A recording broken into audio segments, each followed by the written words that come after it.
Panginoon, patuloy ka namin pinupuri, Panginoon. Patuloy mong sinasamba, O Lord.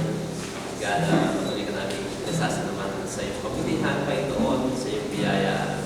God, na pinagkakaroon pa ako kumain, Panginoon. Ating kumain, Panginoon. Salamat sa isang linggo na ikaw na naman ang ingat sa amin, Panginoon. Nagkaroon ng lahat ng aming pangangailangan, Panginoon. Patuloy ng kalakasan, O Lord.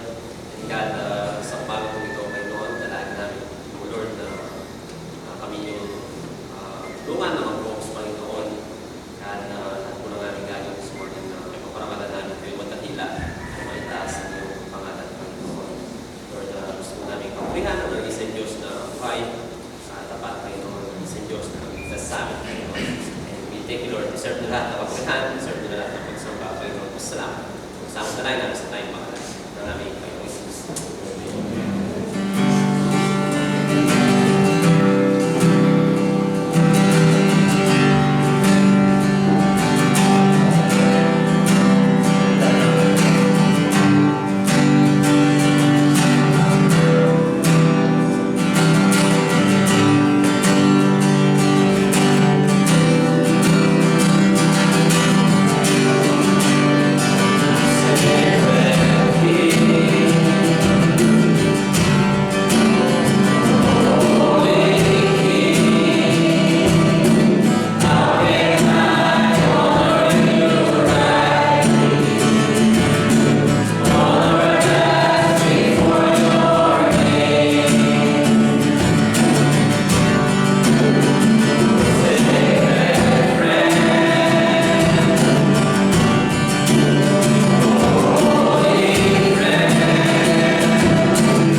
God, muli, Panginoon, maraming salamat sa umaga ito, Panginoon, sa pagkakataon na kayaming mapurihan, sa bagay ng maawitan, Panginoon, pakinggan mo sa salita, Panginoon, God, maraming salamat sa pagmahal mo sa bawat isa po sa amin, Panginoon, nawa sa umaga ito, Panginoon, God, patuloy namin maitaas ang iyong pangalan sa iyong buhay, Panginoon, help us, O Lord, mag-sensitive sa iyong mga salita at sa Panginoon, and God, manatili, tuloy mo sa iyong mga puso at na aming mapapakinggan, Panginoon.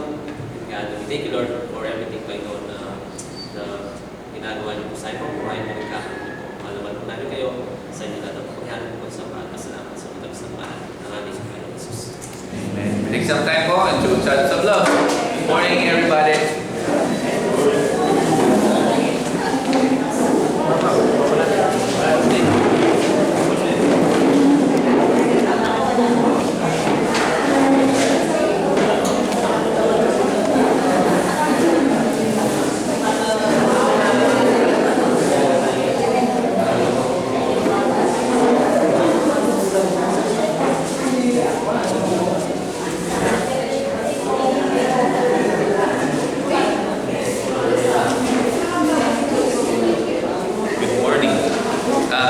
Good morning po. Good morning. So, again, magpapasalamat po ako for all of you coming here this morning. Before we start, meron po tayong mga few announcement.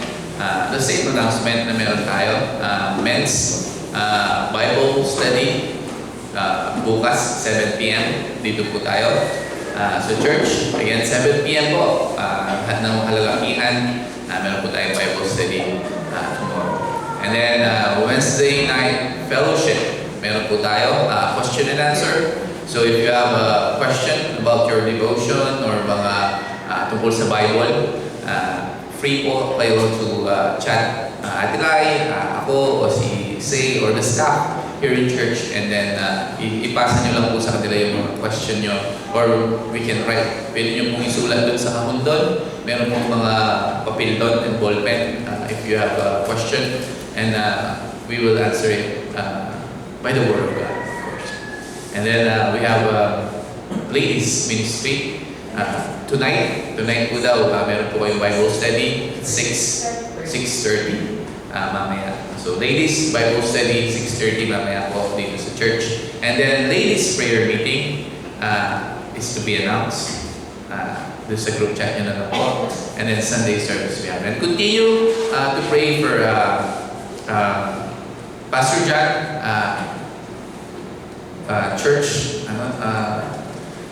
West Grove Church, as they plan yung papunta po nila dito for next year. Hindi pa po sure, but again, they plan to come here in January. But praying, include them po sa bawat panalangin natin that lahat ng kanilang plan will be in the will of the Lord. And even Miles and Kuya Manny, they're planning na mayroon ding mission sila dito, but yung dadalhin nila from Japan. So please include them sa panalangin nyo din. If God's will, makapunta po sila dito. Okay? So, yun lang po. Include them all to your prayers. And i-share, bawat isa po sa atin. Diba? Ipag-pray natin yung mga kaibigan, mahal natin sa buhay na dumaraan ng mga bawat pagsubok. Please include them sa ating panalangin everyday. So, let's start. Ang pamagat po natin ngayong umaga ito is God's protection in a dark world. So if you have your Bible, please turn to Matthew chapter 2, verse 13 to 18 po tayo ngayong umaga ito. Let's pray. Panginoon, maraming salamat for this opportunity that you've given us, Lord, this morning, that we can gather together, Lord, having fellowship to one another, especially to you, and Lord, to study your word and to be blessed by your word, Panginoon. Thank you for your love, your grace, and your mercy, Panginoon. It's you every morning, Panginoon, na pinagkakalo mo sa bawat buhay namin. Nawa, Panginoon, ikaw yung magbuhay namin. Masamba at madakila yung mga ito. Panginoon, ikaw yung maging sentro na lahat ng mga ministry, Panginoon, and continue to build us with your Holy Spirit and open our hearts to you, Panginoon. Not just to hear, but to do it, Lord, in our lives. We love you, we praise you. In Jesus' name we pray. Amen. So, meron akong nabasa, diba, isang kwento about a They are missionaries. Sila po ay nag-teach o nag-share ng gospel everywhere. So, nagta-travel sila. Alam mo saan sila pupunta? Pupunta sila dun sa mga delikadong lugar. Di ba? Mga delikadong lugar o region kung saan maraming conflict. O minsan, biglaan na lamang merong mga lumulusog. Mga ganon. O may mga lumulusog na mga terorista. Mga ganon yung gusto nilang puntahan. Itong pamilya ito. They are missionaries. Isang araw o isang gabi as they nag-journey sila, naglalakad sila, nagplano sila na mag-stay sa isang village, diba? Dahil gabi na sabi nila dito na lang tayo magpagabi o matulog at umalis ng umaga. So but at the last minute ng kanilang nandun na sila, nakastay na sila doon sa isang bahay. But last minute, something inside of them na nagsasabing, magpatuloy kayo. Huwag kayong manatili dyan. Move on to the other village. Parang the Holy Spirit, telling them, no, don't stay sa village na yan. Magpatuloy kayo sa journey nyo. Lumipat kayo ng kabilang village at doon kayo magpagabi o magpaumaga. So, sa madaling salita, the Holy Spirit speak to them and then they move silently. Na umalis sila doon sa village na yon nung gabing yon. Diba? Nung mismong gabing yon at lumipat sila doon sa kabilang village. So, again, they obeyed the Holy Spirit. The next day, nung morning na yon, nalaman nila anong nangyari. Nalaman nila na yung village kung saan gusto nilang manatili ay nilusog ng mga terorista. Inubos yung tao doon, di ba? At binihan yung iba at pinatay yung iba. Again, sometimes itong story na to, di ba? It applies sa buhay natin. Sometimes God ginagay niya yung mga tao, yung mga anak niya in ways sometimes we do not fully understand. Tama? Na hindi minsan natin naiintindihan that ginagay tayo pala ng Panginoon. Sometimes minumove niya yung mga anak niya unexpectedly. Right? Sometimes nililig niya yung anak niya away from danger bago pa malaman o na meron palang danger na maparating. Right? Ganun ang Diyos Di ba? Kung titignan natin yung buhay natin bilang mga Kristiyano, di ba? O yung buhay natin na yun, noon, marirealize natin that God was protecting us all along. Tama? That kung yung buhay natin noon, di ba? Balikan natin. Marirealize natin, God was protecting me all along. So, ito yung exactly makikita natin sa passage na ito ngayong umagang ito. In Matthew chapter 2 na pinag-aralan natin, nag-umpisa tayo, di ba, na sinabi that Jesus was born. O ipapanganak pala ang ating Panginoon. Then, the wise men, nag-travel sila from the east para i-worship ang ating Panginoon. But while heaven celebrating the birth ng ating Panginoon, who's the King, but darkness o yung kadiliman is already rising. Diba? Meron ng kadiliman dito o evil na prepare para patayin ang ating Panginoon. King Herod, alam natin lahat, si King Herod, ay naramdaman niya na natitreten siya na dahil sinabi ng mga wise men that the king has been born in Bethlehem. Right? A powerful man na makapangyarihan, natatakot na mawala yung trono niya sa kanya. Ang gagawin niya is gagawa siya ng isang terrible attempt na gagawa siya ng history, di ba? At papatayin niya at gusto niyang patayin yung bagong anak na hari. So, dito, even dun sa mga dark moment, makikita natin yung powerful truths.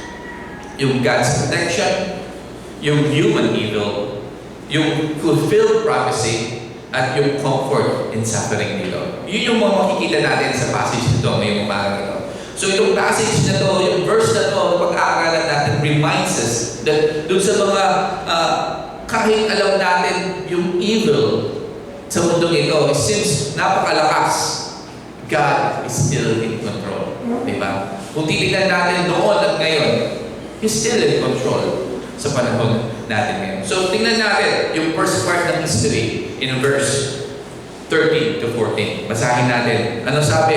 Nang sila ay nakauwi na, nangyari na isang anghel ng Panginoon ay nagpakita kay Jose. Sa isang panaginip, sinabi ng anghel, bumangon ka, dalhin mo ang bata at ang kanyang ina, tumakas kayo papuntang Egypto o Egypto, sapagkat ipahanap ni Herodes ang bata upang patayin. Manatili kayo roon hanggang sasabihin ko sa iyo. Bumangon siya at sa kinagabihan, dinala niya ang bata at ang ina nito papuntang Egypto. Now, when they had departed, behold, an angel of the Lord appeared to Joseph in a dream, saying, Arise, take the young child and his mother, flee to Egypt, and stay there until I bring your word. For Herod will seek the young child to destroy him. When he arose, he took the young child and his mother by night and departed for Egypt. So, makikita natin dito that immediately, Joseph obeys. Tama? Diba? Na hindi siya nagdalawang isip. But immediately, Joseph obeys. The Bible says, he rose and took the child and his mother nung gabing yun, nung mismong gabing yun, at umalis sila papuntang Egypt. Right? So, tignan natin yung napaka-importante na bagay dito. Di ba? God warned Joseph bago pa dumating yung panganib. Di ba? So, Chuck Smith, kilala niyo si Chuck Smith, right? Sabi niya, o in-explain niya dito, that Joseph's life, o yung buhay ni Joseph, nagpapakita o pinakita niya that a man whose heart was sensitive to God's voice. When God spoke, anong ginawa ni Joseph? Nung nangusap ang Diyos kay Joseph, anong ginawa ni Joseph? Hindi siya nag-hesitate. Di ba? Kumilos siya, sumunod siya. Di ba? Immediately, Joseph obeyed the Lord. David Guzik, sabi niya, points out niya dito that God often gives guidance before we see the danger ourselves. God sees what we cannot see. Sabi ni David Guzik. So, the Savior of the world, Jesus Christ, nag-uumpisa yung buhay niya in poverty, danger, and exile. Hindi siya nag-uumpisa na nakaupo doon sa trono. Right? Hindi siya nag-uumpisa na kumakain ng masasarap na pagkain. But he started in poverty, danger, and exile. So, imagine natin, as isang illustration, sa isang magulang, di ba? Kapag natutulog ka ng madaling araw, example na lamang si Saint, di ba? Wala naman siya dito. Nandun siya Saint. Huwag niyo na lang sabihin. Madaling araw, gigising yan. Gigising yan. Ben, sabi niya, nangangamoy sunog. Gigisingin niya ako. Tingnan mo yung kwarto ni Iwen. Pupunta ako sa kwarto ni Iwen, siyempre, check ko. Kasi madaling araw, sabi niya, ay, amoy nasusunog. Siyempre, yung instinct mo, as a magulang, siyempre, kukunin mo yung anak mo. Di ba? Pupuntahan mo yung anak mo, i-check mo. Kung may nasusunog man, gigisingin mo siya at lalabas kayo. Right? Ganun yung instinct mo as a magulang. Yun yung gagawin mo. Pero, yung anak mo, hindi maiintindihan yun. Di ba? Maybe, dun sa anak mo, makukonfuse siya. Di ba? Itatanong niya, bakit mo ginising? Di ba? Nang madaling araw. Komportable ako natutulog. Di ba? Suddenly, na ginising mo at lumabas tayo. Because the parents, o yung mga magulang knows something yung mga bata ay hindi naiintindihan. Tama? Di ba? The parent is protecting the children. Pinuprotektahan nyo lang sila. Di ba? Kaya, kinuha nyo doon sa bed nila at lumabas kayo dahil alam nyo may nasusunod. In the same way, di ba? In the same way, God sometimes, ang ating Panginoon sometimes, nililid niya tayo in a way na minsan sudden. Di ba? Minsan na uncomfortable. Minsan confusing. Ganun yung Diyos eh. Di ba? Siya yung ama natin, tayo yung mga anak natin. Sometimes, He leads us na naramdam natin eh, napakabilis. O minsan, sudden, di ba? Minsan uncomfortable sa buhay natin. Minsan, hindi natin naiintindihan where God is leading us. But, again, God sees o nakikita niya yung mga bagay na hindi natin nakikita. Right? Mga believers today, tayo, di ba? Mga mananampalataya, we can learn something from Joseph ngayong umaga ito. Ano yun? Mga tatlong bagay na pwede natin matutunan kay Joseph. God still guides His people. So, God, hindi siya tahimik o hindi rin siya malayo. He's still actively leading yung kanyang mga anak, even today. Doon sa panahon ni Joseph, kung makita natin, He leads Joseph and Jesus Christ and Mary at pinapunta niya in Egypt. It's the same thing ngayon sa panahon natin. Still guides us and still leads us. Even sometimes, ramdam natin na nalilito tayo, di ba? Or unsure tayo about dun sa next step natin na gagawin. But God is already at work. Gumagawa na yung Panginoon. Meron nang ginagawa ang Panginoon, directing yung path natin in ways many times hindi natin nakikita. Right? Na hindi natin alam. Mayroon na palang ginagawa ang Panginoon. Dinadirect na pala yung path natin. Yung pupuntahan natin. Di ba? Pero hindi pa rin natin nakikita. We may not always recognize yung guidance niya immediately.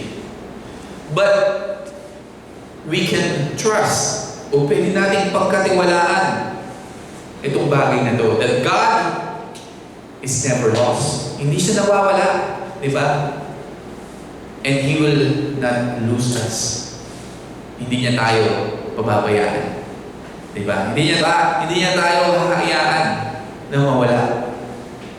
Tandaan natin yun. And pangalawa, sometimes obedience must come before understanding. Diba? Yung pagsunod muna, and then maiintindihan natin. Joseph, dito, makikita natin that he obeyed. Diba? Sumunod siya without having all the answers. Diba? Basahin natin. Sinabi ba ni Joseph, may sinabi ba si Joseph dito, Lord, bakit mo ako ginigising ng madaling araw at pinapapunta mo ako ng Egypt? Diba? Hindi niya sinabi yun. Hindi sinabi. Sabi niya, anong sinabi sa Bible? Immediately, tumayo siya, kinuha niya si Jesus, kinuha niya si Mary, at pumunta sila ng Egypt. Walang tanong-tanong, di ba? Joseph obeyed God without having all the answers. So, in the same way sa buhay natin, God often calls us to take a step of faith. Di ba? Na tinatawag niya tayo, hey Arnold, take a leap of faith. Take a step of faith. Di ba? Ganun yung minsan pagtawag ng Panginoon sa atin. Bago niya i-reveal yung buong picture sa atin. Di ba? Tinatawag niya muna tayo na gusto niyang makita kung gaano ba yung pananampalataya mo sa akin. Na tatawagin muna kita. And then, pag sumunod ka, doon ko ipapakita yung buong picture. Di ba? Ganun sa buhay ko. Di ba? Marami ng beses na nangyari. When God called me to teach here, di ba? I need to step, of faith. Bago, pinagkatiwalaan ko yung Panginoon. Hindi ko alam anong mangyayari sa akin. Di ba?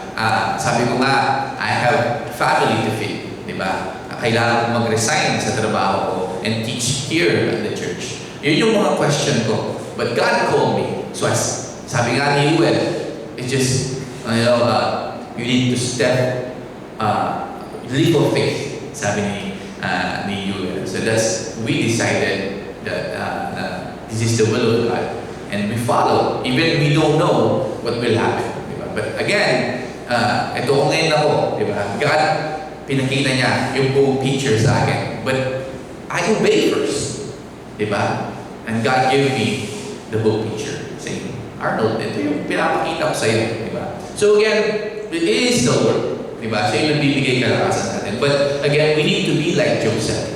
We need to obey God.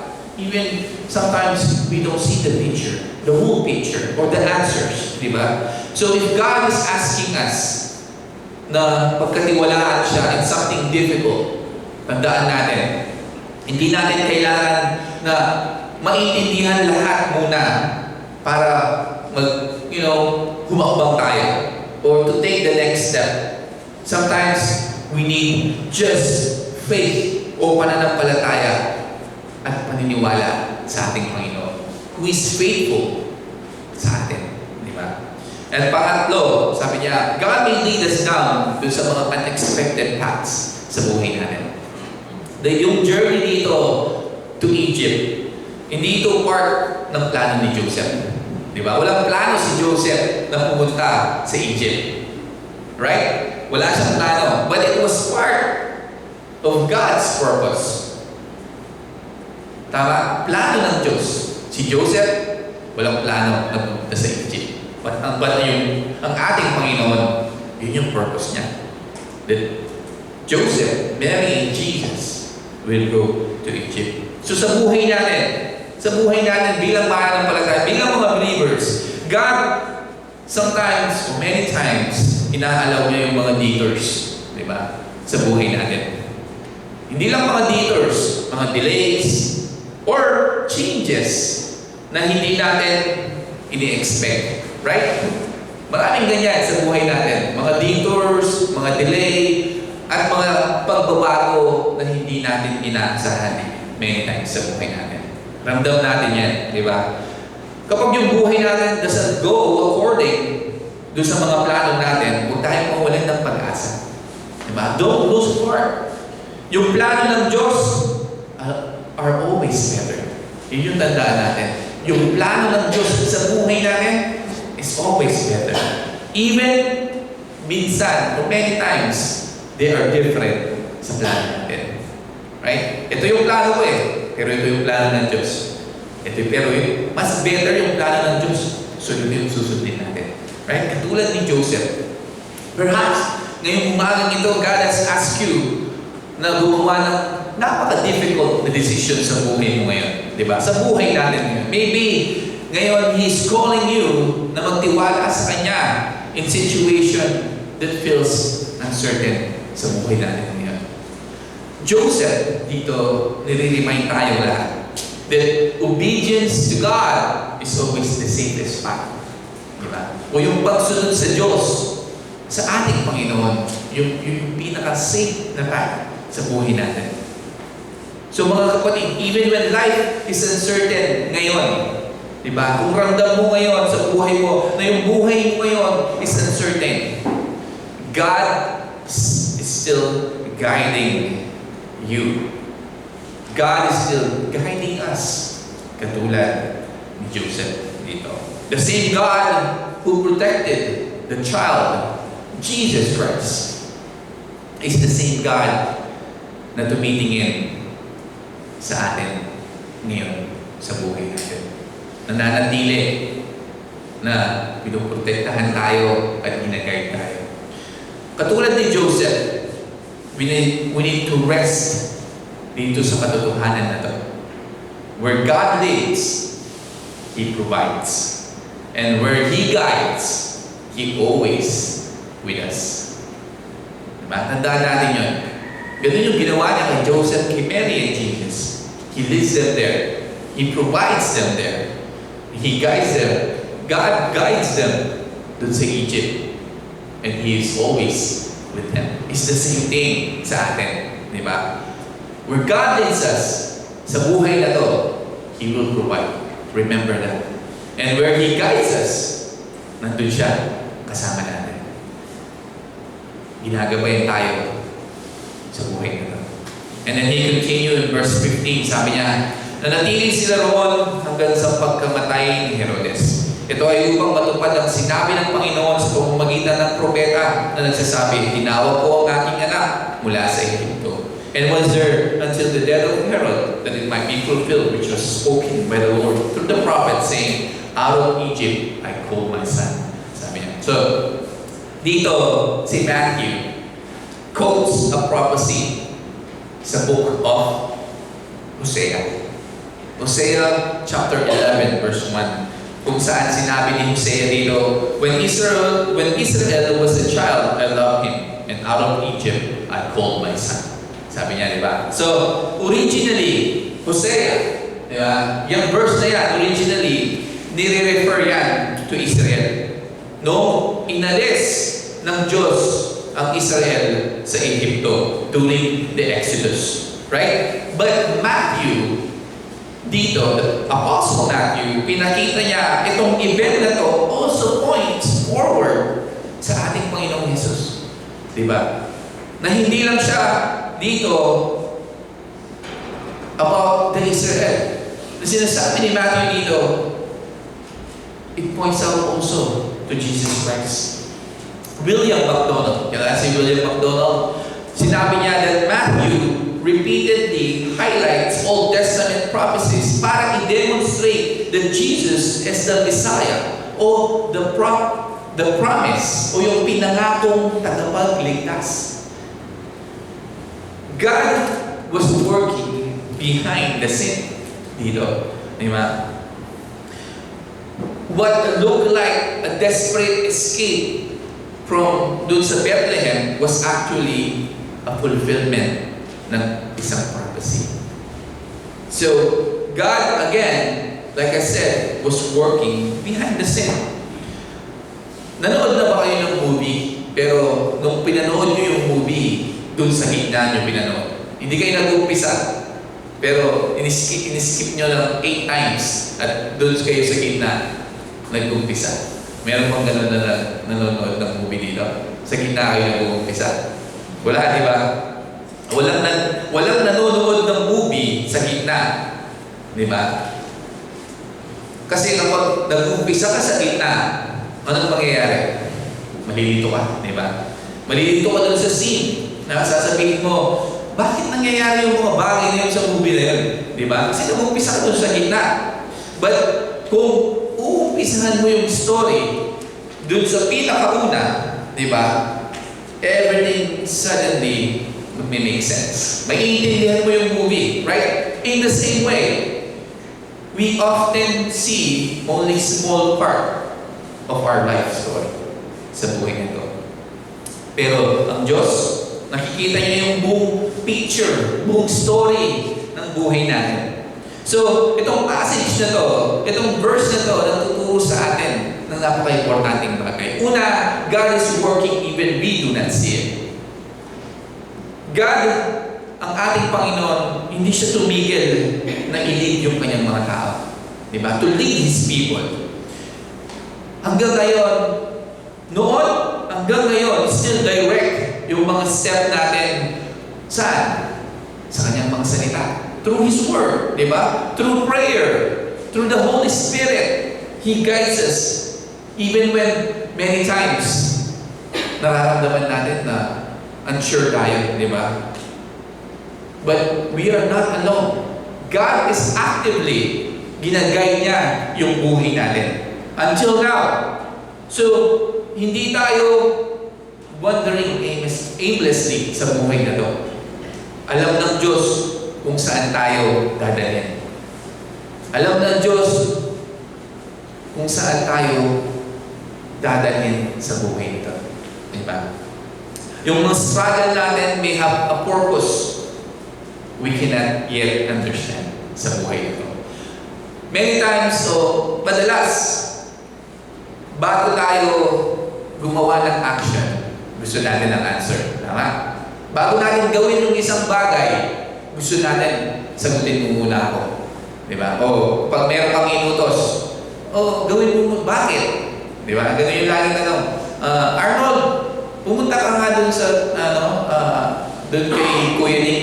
Bakit ako pupunta dun? Diba? Sabihin mo muna, bakit ako pupunta dun bago ko gagawin yun. Diba? Ganun tayo eh. Ganun tayo as a human. We often want answer before action. But Ang Diyos dito, tinatawag tayo na magtiwala sa Kanya na enough to obey. Even many times, hindi natin nakikita yung buong picture. Diba? Tinatawag niya tayo na, Arnold, magtiwala ka. Nick, magtiwala ka sa akin. Diba? Magtiwala ka sa akin at sumunod ka na lamang. And then, pag sunod mo, I will show you the whole picture. Understanding often comes after obedience, not before. Right? Understanding, ulitin ko, often comes after obedience, not before. So, hindi natin kailangan maintindihan lahat to follow God. We just need to trust the one who does. Kailangan lang natin na magtiwala sa ating Diyos na Siya ang nakakaintindi ng lahat. Anong kailangan lang natin gawin? Magtiwala at maniwala at sumunod sa Kanya. And then God's plan is bigger dun sa mga circumstances natin sa buhay. Yung direction ng Diyos doesn't always match yung plano natin. Right? Minsan na-disappoint tayo dahil ito yung plano ko pero ito yung direction na binibigay ng Diyos. Again, God's direction doesn't always match dun sa mga plano natin sa buhay. Sometimes, nililid niya tayo dun sa mga places, minsan uncomfortable sa buhay natin or unfamiliar, right? But yung kanyang ways o kanyang path is always purposeful. Merong dahilan bakit dinadala tayo ng Diyos dun sa mga lugar na yon o sa mga tao na yon or wherever God is leading us. Merong purpose ng Panginoon. Ano man yung nararamdaman natin na minsan unexpected sa atin, but it's never unexpected sa Diyos. Yun yung tandaan natin. Maraming believers, tayo, pwede tayong tumingin dun sa ating nakaraang buhay. Dun sa mga difficult season ng buhay natin at makikita natin, marirealize natin that God was preparing us for something greater sa buhay natin. Diba? Kung titignan natin yung buhay natin noon, diba? Tama, no? God is preparing me for greater, diba? Greater na buhay sa akin. Kung hindi ko sinunod yun, asan ako ngayon? Diba? But sinunod ko yung Diyos. Katulad ni Joseph, hindi siya nag-aalangan, sumunod siya sa Panginoon. Diba? At naalis siya sa panganib kasama ng kanyang asawa at ng ating Panginoong Jesus. Katulad ni Joseph, we can trust God, yung kanyang guidance, because the guidance of God is always right. Even many times, it doesn't yet make sense. Diba? Minsan, hindi natin naiintindihan. It doesn't, like I said, it doesn't make sense. Pero, we just need to trust the guidance of God. Because yun yung tama. Diba? So, the encouragement sa atin dito sa verse na to is, nothing sa buhay natin is outside God's sovereign care. Diba? Na, again, uulitin ko, nothing in our life is outside God's sovereign care. The same God, yung parehong Diyos who fulfilled the prophecy through Jesus Christ, yung journey niya to Egypt, still guiding the story ng bawat buhay natin. Siya pa rin yung Diyos. The same God na nag-aalalay sa buhay natin. Nag-guide sa buhay natin, ng istorya ng buhay natin ngayon. Tandaan natin yun. And in verse 16, sabi niya, nang magkakayon, nakita ni Herodes na nanindak siya ng malalaking pantas. Labis siyang nagalit, nagutos siya, napatayin ng lahat ng mga batang lalaki sa Bethlehem at sa buong palibot nito. Ang mga batang ipinapatay ay mula sa gulang na 2 taon pababa, batay sa panahon na maingat niyang tinanong sa mga lalaking pantas. Then Herod, when he saw that he was deceived by the wise men, was exceedingly angry, and he set forth and put to death all the male children who were in Bethlehem and in all its district from 2 push all under according to the time which he had determined from the wise men. So dito yung reaction ni Herod, di ba? Nagre-reveal sa ating lahat yung lalim ng kasalanan ng tao. Di ba? David Gusick, in-explain niya that Herod's violence nagpapakita how the world o itong mundong ito often opposes the kingdom of God. Di ba? But, tignan natin yung importante na bagay dito. Herod, siya siyang hari. Makapangyarihan siya, right? Pangalawa, si Herod ay isang hari at marami siyang mga sundalo, soldiers sa panahon na yun. Si Herod, meron siyang authority sa panahon na yun dahil sa siya hari. But, the point is, he could not stop yung plan ng Diyos. Kahit ang dami niyang kapangyarihan na meron sa kanya. Yet, he could not stop yung plano ng Diyos. Because Jesus, ang ating Panginoon, was already saved. Saan? In Egypt. Right? Nandun na siya. Safe and sound. So, throughout history, mga makapangyarihang tao tried, tinry nila na i-silence yung katotohanan. You know, Hitler, marami pa, to silence the truth. Na huwag nang ipang-aral yung salita. Even, huwag ipang-aral ang ating Panginoon Jesus. Diba? Mga empires na tinry nila to crush the message ng gospel. But walang nagtagumpay. Yet, the gospel continued to spread. Diba? Alam niyo ba ano yung pinaka-sikat na libro sa buong mundo? And mas maraming benta, sold. Alam niyo ano? The Bible. Ito, pinaka-sikat sa buong mundo at pinaka-maraming benta sa lahat ng libro sa kasaysayan ng buong mundo. So, maraming empires, maraming kings who tried, to stop, may spread yung gospel, but hindi nila nagawa. Bakit? Because God's plan, yung plano ng Diyos, cannot be stopped by human power. Hindi kayang patigilin yung plano ng Diyos ng kahit sino mang makapangyarihang tao dito sa mundo ito. Tayo as a believer, huwag tayong ma-surprise when the world resists Jesus Christ. Jesus Himself, sinabi niya sa kanyang mga followers na haharap kayo ng mga opposition sa buhay niyo.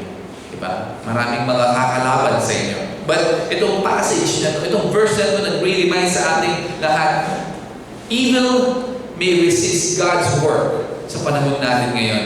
O yung kadiliman may rise ngayon sa panahon natin. But God's purpose, yung purpose ng Diyos, tandaan natin, will always prevail. Kahit marami yung kadiliman, maraming tao, maraming evil sa mundo ito, God's purpose will still prevail. Kahit anumang makapangyarihang nilalang o human may appear sa mundong ito, it can never defeat God. The kingdom of God cannot be destroyed kahit sino mang tao o rulers ng mundong ito. And verse 17 and 18, sabi niya, nang magkakayon, natupad ang sinabi ng propetang Jeremias na sinabi, isang tinig ang narinig sa Rama, panagpoy, pananais at pagdadalamhati. Tinatagisan ni Rachel ang kanyang mga anak, hindi niya ibig na maaliw sapagkat sila ay wala na. Then was fulfilled what was spoken by Jeremiah the prophet, saying, a voice was heard in Ramah, lamentation, weeping the great mourning, Rachel, weeping for her children, refusing to be comforted because they are no more. So Matthew dito, i-connect niya yung tragedy sa another prophecy. And kinote niya yung book of Jeremiah, chapter 31, verse 15. Sabi niya, thus says the Lord, a voice was heard in Ramah, lamentation and bitter weeping, Rachel weeping for her children, You're refusing to be comforted for her children because they are no more. Di ba? Kagaya dun sa verse 18. So, itong verse na ito describe Rachel weeping para sa kanyang mga anak. Di ba? Alam niyo ba, Rachel was a symbolic mother of Israel. Siya yung symbolic mother ng Israel. So, si Matthew, kinonect niya ditong ancient sorrow na to the grief ng mga nanay in Bethlehem. Dahil pinatay ni King Herod lahat ng mga 2 years old pababa sa panahon na yun. Nakakakilabot, right? Na isipin mo na lang, isa ka dun sa mga ina na pinatay o anak na pinatay ni King Herod na napakasakit, di ba? Kung titignan mo. Kaya Matthew connect this verse na sinabi niya, lamentation, weeping and great mourning. Rachel weeping for her children, refusing to be comforted because they are no more. Diba? Nawala na yung mga anak. So, William MacDonald, sinabi niya o in-explain niya that Matthew linked yung sorrow of Bethlehem to the sorrow of the mother dito dun sa Bethlehem during the exile. So, sa ating lahat, whoever lost someone na mahal natin sa buhay, naiintindihan natin yung bigat ng kalungkutan dito. Right? Kung nawalan tayo ng mga mahal sa buhay, diba? Hindi lang mga anak natin, but whatever na mahal natin sa buhay na nawala. Diba? Ramdam natin yung bigat ng kalungkutan. Kalungkutan can feel sometimes overwhelming sa buhay. Right? Napakasakit. But Scripture dito nagre-remind sa atin that God is close to the broken-hearted. God does not ignore yung human suffering. Nakikita niya yung mga pagluha natin. Yung lahat ng mga luha natin na pumatak, nakikita ng Diyos. So itong passage na ito speak deeply sa ating lahat who is hurting today.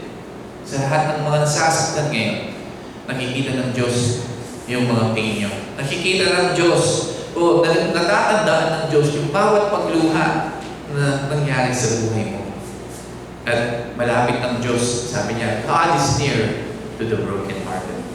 Even when suffering minsan feels overwhelming sa buhay natin, tandaan natin, ang Diyos does not abandon His people. Does not abandon His children. So the same God who saw the sorrow of Bethlehem, o yung kalungkutan ng Bethlehem, ng mga ina dun sa Bethlehem, also see, nakikita niya yung puso natin that all is grieving today. Diba? Nakikita niya yung puso nyo ngayon, puno ng kalungkutan. No? Hindi natin pwedeng itago sa Diyos. Kahit nasa loob yan, nakikita ng Diyos. One day, alam natin that Christ will wipe away every tear sa ating buhay. So, mga kapatid, as we finish, itong katotohanan na to mag-settle dun sa kailaliman ng puso natin ngayong umagang ito. That nung gabing yon in Bethlehem, na ramdam nila na napakadilim, di ba? Full of evil. Nandun yung takot, nandun yung confusion, danger, and sorrow sa kanila. Yung mga pamilya ay tumatakbo para sa kanilang buhay, di ba? Yung mga ina na umiiyak dahil nawalan ng mga anak. Evil seems strong that night. But, tandaan natin, heaven is not silent. Ang Diyos is not absent. At yung plano niya was not failing. God was watching. God was guiding. And God was protecting yung kanyang anak. Even when the world looked out of control, He protected His Son. And it's the same thing. Even this world is full of evil, God still guiding us, protecting us. and He's near to us. At ito yung katotohanan that ilagay natin sa puso natin. The same God, parehong Diyos na tumingin over sa ating Panginoong Jesus, nagprotekta, who watched Jesus sa gabing yun, is the same God who watches us every day sa buhay natin. Minsan, hindi man natin naiintindihan kung ano yung nangyayari sa buhay natin. Di ba? Maraming mga kalituhan, pagsubok na dumarating sa buhay natin. Minsan, hindi natin naiintindihan. Bakit? Yun na lang tanong natin. Di ba? Bakit nangyayari ito sa buhay natin? Di ba? Because we don't understand. Pag yung buhay natin minsan feels uncertain, o yung path natin is painful and unexpected, tandaan natin, God, ang ating Diyos, has not lost His sight sa buhay mo, sa buhay natin. Nakikita ka niya, nakikita niya tayo. Alam niya kung saan tayo. At ito yung pinaka-importante. Alam niya kung saan tayo, and He is ahead of us. Nauuna siya sa atin. So nothing in our life is random. Yung luha natin, hindi nasasayang yan. Yung pain natin is not unseen. Even dun sa mga madilim na chapter ng buhay natin, God held us in His hands. He is there. He is faithful God who held us even in the darkest moment ng buhay natin. And just like Jesus was preserved for a greater purpose. Diba? Kaya pinotektahan niya si Jesus because He has purpose para sa ating Panginoon, to save us sa ating mga kasalanan. So, just like Jesus was preserved para dun sa greater purpose ng ating Panginoong Diyos, yung buhay natin, lahat na nandito ngayon, also in God's hand for His purpose. Lahat ng buhay natin ngayon dito, nasa kamay ng Diyos. And para sa Kanyang purpose. So don't lose heart. Kung tayo mawalan ng pag-asa, magtiwala lang tayo sa Kanya. Sabi nga, nung nabasa ko, trust Him when you cannot trace Him. Sabi nga, magkatiwalaan lang natin siya kahit minsan hindi natin nakikita kung ano yung ginagawa niya. Diba? Sundin natin siya even minsan napakahirap. Right?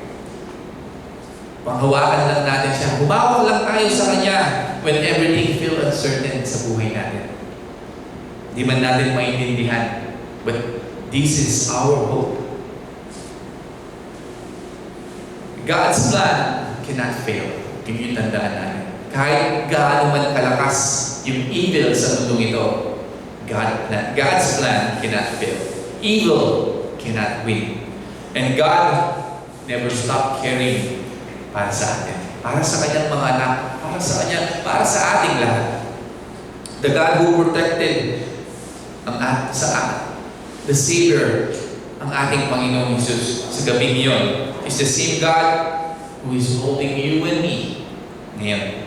And He will never let us go.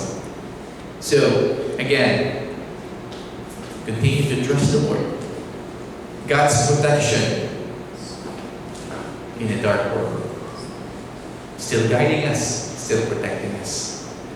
No, don't lose heart. Huwag tayong mawalan ng pag-asa. Yes, maraming beses, diba, nalilito tayo, hindi natin alam where God leads us. But again, where God leads us, He provides. Diba? He gives us strength. He gives us all the things na kailangan natin because doon niya tayo ginala. Diba? One thing that He asks for us, to trust Him. Na magtiwala at maniwala. That's faithfulness. Amen? Let's pray. Lord, salamat po sa umagang ito for reminding us that we need to continue to trust in you, Panginoon. Even Lord, in this world, it's full of evil, Lord. But your plan, Lord, will succeed, Panginoon. Walang sino man sa mundong ito, Panginoon, na makakapagtigil sa mga plano mo, sa bawat buhay namin, Panginoon. Alam namin that you are greater, Panginoon. We just need to have faith in you, na magtiwala at naniwala, Panginoon, sa lahat ng mga nangyayari sa buhay namin, Lord. That we need to obey first before the understanding, Panginoon. So help us. Hindi po namin magagawa yung mga bagay na yun without you, Lord, in our life. Fill us fully with the Holy Spirit and strengthen us, Lord, to continue na maging malakas. Give us boldness, Lord, to be your children that is to share your gospel, Lord, and to continue to live for you, Jesus. Salamat po, Panginoon. We love you, we praise you. In Jesus' name we pray. Amen. So read your Bible and say your prayers and love one another. I love you all, guys. Let's stand and worship the Lord.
Maraming salamat po. Patuloy niyo po kaming kaunahan, kabayan, at ingatan. Ito pong samtalain namin sa tayong pangalan.